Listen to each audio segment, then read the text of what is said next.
Good afternoon. My name is John Fennell and I'm the CEO of the International Copper Association for Australia. Today and in future vlogs I'm going to just cover off on some of the activities that we're involved in here in the oceanic region and some of the exciting things that are happening around the world with copper.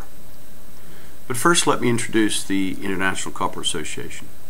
In Australia, our member companies include BHP Billiton, Rio Tinto, Xstrata, Octedi, Oz Minerals, and many more mining and fabricating companies like Kembla, Crane, Copper Tube, Olex, Prismium, and Tyree Industries.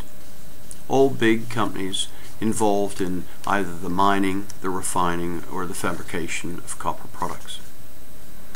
Australia's blessed with its copper resource. In fact, each year we extract something like 1 million tons of copper out of the ground. 800,000 of those are exported.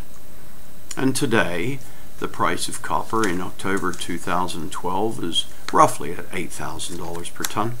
And so we export nearly $6.5 billion worth of copper every year.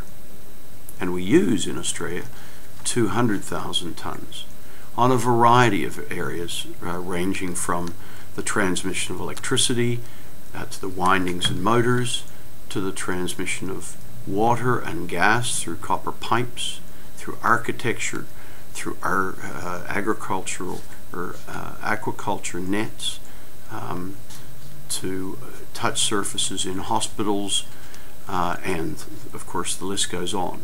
In fact, from the moment you get up in the morning to when you get to the office to when you turn out the light at night, everything you do is pretty much controlled on a platform and an infrastructure of copper, and which is great.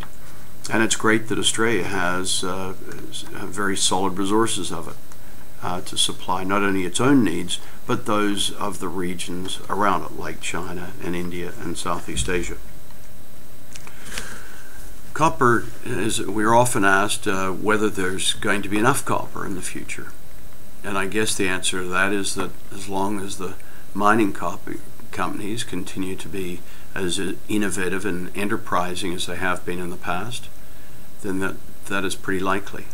But supporting their efforts is the fact that after copper has been in use and it's no longer required, for example, when they're tearing down old buildings, they pull out the old wire and it is 100% recycled.